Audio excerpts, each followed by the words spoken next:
almost enough to make you feel patriotic. So here's one for our ass-kicking Prime Minister. I think he'll enjoy this. A golden oldie for a golden oldie. Hold me, I'll give you all that you need. Wrap your love around me. You're so exciting, I can feel you getting hotter. Oh baby, I'll take you down, I'll take you down. Where no one's ever gone before. And if you want more, if you want more, jump for my love. Jump in and feel my touch. Jump if you want to take my kisses in the night. Then jump for my love. I'll take you down, I'll take you down. Where no one's ever gone. Yeah. Mary, I've been thinking.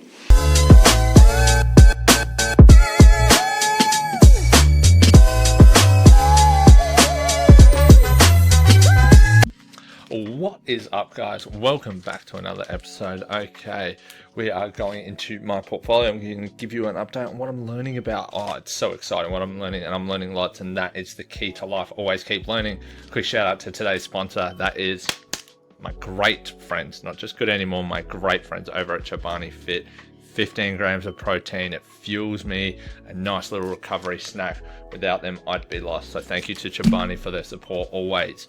So let's dive into it. This is what I'm going to be learning about this week. Or this is what I have been learning about this week.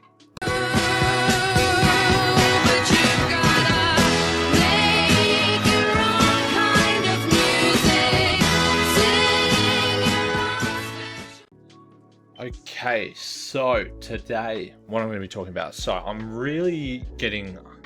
about, at the time of recording, about a month away from my marathon. So I'm getting a little nervous. I'm fine! Totally fine! I don't know why it's coming out all loud and squeaky, because really, I'm fine. Paranoia still there, but I'm excited because I know that I'm working really hard and I'm trying my best to keep up with my consistency.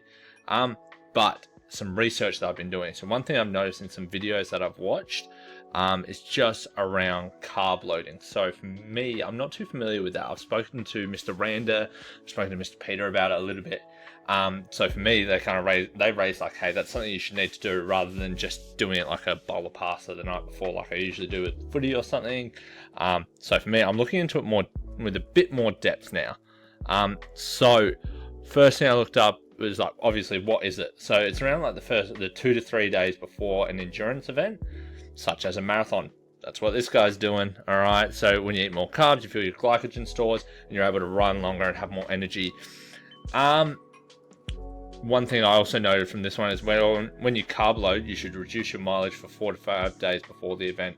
That's called tapering, and I think that's something that I need to research more. So those are the next steps of my learning. Just some key takeaways around it. Some other things that I read was like this other website here. One thing that I found out that it's kind of like 8 to 10 grams per kilogram of your body weight. So I'm not a slim Jim by any chance. So I know that my carb intake is going to have to increase quite a lot to what it usually is. Because usually I'm like, I don't try to eat many carbs because I'm trying to lose some weight. Could all do with that. So I kind of looked into what it would look like. So for me, I'm sitting around this 95 kilo range. So like, I probably want to go in between that two numbers there. So anywhere between 760 to 1140. 1140 is a ridiculous amount of carbs. So I'm actually going to have to look into what sort of foods I'm going to have to take in to kind of hit that mark. And this is really cool. It's the same website. It was from Precision Fuel. Like they're a gel brand or a fuel brand for marathon or endurance events. It was just like some ideas for foods that you could eat throughout the day. So that's cool. I like that. I actually might work with AI. Oh, bad word. No, this is where AI is fantastic. And get it to suggest me a meal plan, making sure I'm hitting that carb load intake. And then I also watched this marathon, this video here, not this marathon, this video here, where he talks about carb loading. He also kind of started to talk about that tapering for a marathon. And for me, what I'm doing is I'm going to start to simulate that carb loading from, Thursday, Friday through to Sunday morning when I run, because like I said last video, I'm actually trying to simulate, get myself ready for that, where I start my long runs on Sunday mornings, which leads me to my next point, which is an update on my running. So I've been running a lot. Okay, I have been running a lot, as you'll see over here. So the last few weeks, these are the things that I've been doing. I've just been sticking with my footy training, go for a 7K run, and then going for that long run, 3 hours. Look at that, killing it. Then the next week, week 12 of my training plan, similar thought of things. Oh, that's the one where we had that gut issue where I went through. So week 13, 14, 15, this is where I'm really increasing my load. So Tuesday morning, Tuesday afternoon, 3:30, just after work, a little trot around. That was a student-free day. No kids at school means I get to go home early. And then a little afternoon run. Oh, whoops, same one there twice. Whoops a daisy. I'm trying to get credit for 2 runs on my portfolio. Have to delete one of those. And then this is where I looked at it here. I've done that morning run, 2 hours and 45 minutes, slow and steady, just trying to keep that heart rate low, just trying to keep consistent. And then that afternoon run was for another 45 minutes to get me to that total of 3 hours and 30 minutes. That was a brutal one. First 100 meters of that second run, my wife was out walking. She said, "I thought you rolled an ankle, you looked that bad," which was not nice to the confidence, but all feedback is good feedback. Then looking at week 14, this is where I'm really starting. And then I had my footy training as well after that. And then on Saturday, I just went for a little bit of a light jog, just to flush the legs a little after a heavy week. Week 14, this is where things are getting into this is where we're eating with the big dogs. Okay, so we went for that morning. So Tuesday, we went for a bit of an 8K run. Again, that's like my tempo run. I'm trying to increase like the pace a little and move pretty quickly and increase that distance. Then after that, I had my split run. So Wednesday morning, did that 3-hour run, and then in the afternoon, 45 minutes. So again, I felt really good in that second run. That second run, I'm going to try and aim for my marathon pace when I'm doing that.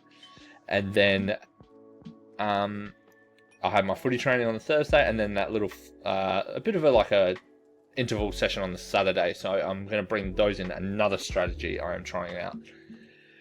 Then the following week, the week that has just been, okay, this is where things are really lifting up. So I had, that Monday 10K run.